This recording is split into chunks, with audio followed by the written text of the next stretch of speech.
बेटा कालू, अब तू बड़ा हो गया है तो मैं चाहती हूँ कि तू शादी कर ले और तेरी शादी करने के बाद घर में बहू आएगी, घर में बच्चे होंगे तो घर में और भी मन लगेगा। मेरा बहुत मन करता है कि मैं तेरे बेटे को अपनी गोद में खिलाऊं। अरे दादी माँ, शादी वादी में कुछ नहीं रखा है। आज मैं शादी करके आ भी जाऊँ तो तुम खुद ही कुछ दिनों में बहू से परेशान हो जाओगी और उसे तरह तरह के ताने दिया करोगी।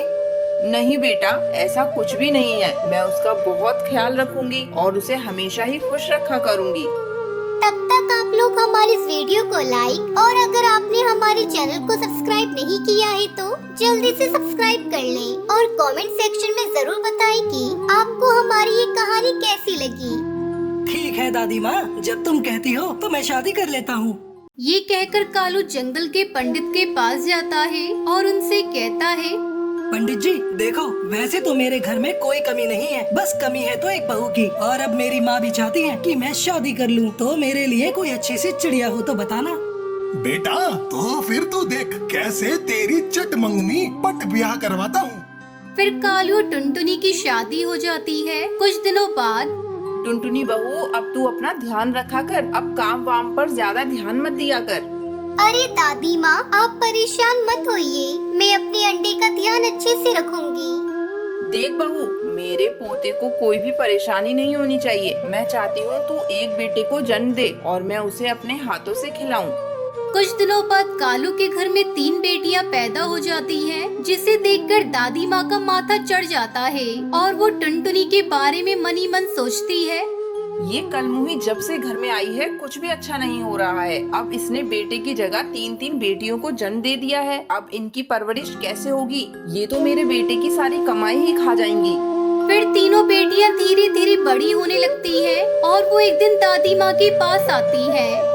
दादी दादी, हमें भूख लगी है, हमें कुछ खाने को दो ना। ओहो मनुष्य चिड़िया, मुझे हाथ लगाने की जरूरत नहीं है। मुझसे दूर रहो और मेरी तरफ से भूखी मर जाओ, मुझे कोई फर्क नहीं पड़ता। दादी, आप हमसे प्यार क्यों नहीं करती हो? हम तो आपसे बहुत प्यार करते हैं। मैंने तेरी माँ से कहा था मुझे लड़का दे दो, लेकिन उसने जन्मी तो 3-3 बेटियाँ। दादी, क्या लड़कियाँ होना कोई गलत बात होता है? लड़कियाँ तो अच्छी होती है। माँ कहती है हम बहुत भाग्यशाली हैं। अच्छा, तो तू अब मुझसे जबान लड़ाएगी? फिर बुढ़िया उसे पीटने लगती है। तभी टुनटुनी वहाँ पर आ जाती है। माँ जी, ये आप क्या कर रही हो? बच्चियों पर कौन हाथ उठाता है? ये बहुत गलत बात है माँ जी। बेटी तो ईश्वर का वरदान होती है। तभी बुढ़िया तिल मिलाते हुए बोलती है, तू मेरे बीच में मत बोल, मुझे तू बिल्कुल अच्छी नहीं लगती और ना ही तेरी ये बच्चियाँ अच्छी लगती हैं। फिर सबसे छोटी बच्ची अपनी दादी से कहती है, बुढ़िया, तू भी हमें अच्छी नहीं लगती है। तू भाग जा हमारे घर से। 24 घंटे बकर बकर बकर करती रहती है। जब देखो हमारी माँ को और हमें सुनाती रहती है। देखो देखो, कल की छोकरी मुझसे ही बातें बनाने लगी है। देख मैं अब तेरा क्या हाल करूँगी। फिर अगली सुबह बाहर बहुत तेज बारिश हो रही होती है। सुंदरी दादी के दिमाग में एक तरकीब आती है और वो छोटी बच्ची जो कि सोई हुई होती है उसके पास जाती है। फिर सुंदरी उसे उठाकर एक छोटे से कपड़े में बांध देती है और तेज बारिश में उसे बाहर छोड़कर आ जाती है। पर सुनहरी की भी आँख खुल जाती है और वो अपनी दादी को ऐसा करते हुए देख लेती है। दूसरी तरफ टुनटुनी माँ को अपनी बेटी का आभास हो जाता है। अरे छोटी कहाँ गई? इतनी जल्दी तो उठती नहीं है। हो सकता है बाहर खेलने गई हो। ये कहकर टुनटुनी घर के बाहर देखती है। बाहर बहुत तेज बारिश हो रही होती है। हे भगवान, ये रातों रात इतनी बारिश कैसे हो गई? ये अचानक से क्या हो गया? मुझे अपनी बेटी को बचाना होगा। फिर टुनटुनी छोटी को ढूंढती हुई घर के बाहर जाती है। छोटी, ओ छोटी, तू कहाँ है बेटा? छोटी इधर आ। टुनटुनी को जंगल की नहर के पास उसे पेड़ के नीचे अपनी तौलिया का कपड़ा दिखाई देता है। अरे ये तो मेरी तौलिया है। अचानक से यहाँ पेड़ के पास कैसे आ गई? ये सब कैसे हुआ? तभी सुनहरी अपनी माँ के पास आती है और वो अपनी माँ को सब बता देती है। ये सुनकर टुनटुनी गुस्से से अपनी सास से बोलती है, माँ जी, अगर आपको मेरी बेटियाँ पसंद नहीं है तो मैं तुम्हारे घर को छोड़कर चली जाती हूँ। पर तुमने आज मेरी छोटी बेटी मुझसे छीनी है। तुम्हें बेटियां पसंद नहीं है ना, जबकि तुम खुद एक बेटी रही होंगी। माँ जी, आपने मेरे साथ ऐसा क्यों किया? भगवान आपको कभी माफ नहीं करेंगे। इतना सुनते ही सुंदरी की आंखों में आंसू आ जाते हैं और वो कहती है, मैंने तुम लोगों के साथ कभी भी अच्छा नहीं किया, फिर भी तुम्हारी बातों ने मेरा दिल जीत लिया और मुझे पता चल गया कि बेटा और बेटी सब एक जैसे होते हैं, उनमें कोई भेदभाव नहीं होता। उस दिन के बाद से पूरा परिवार खुशी खुशी एक साथ रहने लगता है। राजस्थान के जंगल में टुनटुनी चिड़िया अपने 2 बच्चों के साथ रहती थी। उसका पति कालू कौवा अपने साथ काम करने वाली कौवी से शादी करके अलग घर बसा लेता है। बेबस टुनटुनी चिड़िया किसी तरह अपने बच्चों को पालने लगती है। एक दिन टुनटुनी चिड़िया अपने बच्चों को लेकर भोजन की तलाश में जा रही थी। तभी उसे रास्ते में एक चील जाल में फंसा हुआ दिखाई देता है। वो दर्द से करहा रहा था। जैसे उसने टुनटुनी चिड़िया को देखा, वो टुनटुनी को आवाज लगाकर कहता है, चिड़िया बहन, मुझे इस जाल से आजाद कर दो। मुझे एक शिकारी ने यहाँ कैद कर रखा है। अभी थोड़ी देर में वो आ जाएगा। मेरे छोटे छोटे बच्चे हैं, मेरे बगैर मेरे बच्चे मर जाएंगे। मुझे जल्दी से आजाद कर दो चिड़िया। टुनटुनी चिड़िया डर रही थी कि अगर उसने चील को आजाद कर दिया तो वो कहीं उस पर ही हमला ना कर दे।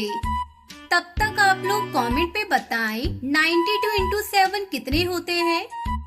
चिड़िया बहन, डरो मत, मैं तुम्हें कुछ नहीं करूँगा। मुझे जल्दी आजाद कर दो बहन, कुछ मत सोचो, नहीं तो मेरे प्राण आज नहीं बच पाएंगे। हे भगवान, अब मैं क्या करूं? मुझसे इस चील का दर्द देखा नहीं जा रहा है। भगवान, मेरी और मेरे बच्चों की रक्षा करना। अब मेरी जिंदगी आपके हाथों में है। मैं इस चील को आजाद करने जा रही हूँ।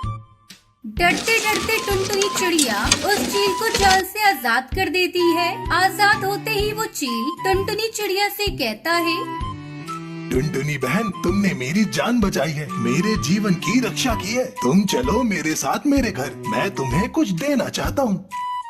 नहीं भाई, आप अपने घर जाइए, अपने बच्चों के पास। मुझे कुछ नहीं चाहिए। मैं अपने बच्चों के साथ भोजन की तलाश में जा रही हूँ। अगर देर हो गई तो भोजन भी नहीं मिलेगा। लेकिन वो चील टुनटुनी की बात नहीं मानता और उसे अपने साथ लेकर अपने घर पहुँचता है। अरे ये देखो, यहाँ तो आइसक्रीम के पेड़ उगे हुए हैं और इस पे कितनी सुंदर सुंदर आइसक्रीम लगी है। मेरा तो मन आइसक्रीम खाने को हो रहा है। बच्चों, ये तुम जितनी भी आइसक्रीम की खेती देख रहे हो, ये सारी खेती मेरी है। तुम लोगों को जितना मन करे उतना आइसक्रीम मन भर के खाओ। अरे, मैंने तो आज से पहले आइसक्रीम की खेती नहीं देखी। आज पहली बार देख रही हूँ। मुझे तो अपनी आंखों पर विश्वास ही नहीं हो रहा है कि आइसक्रीम की खेती भी हो सकती है।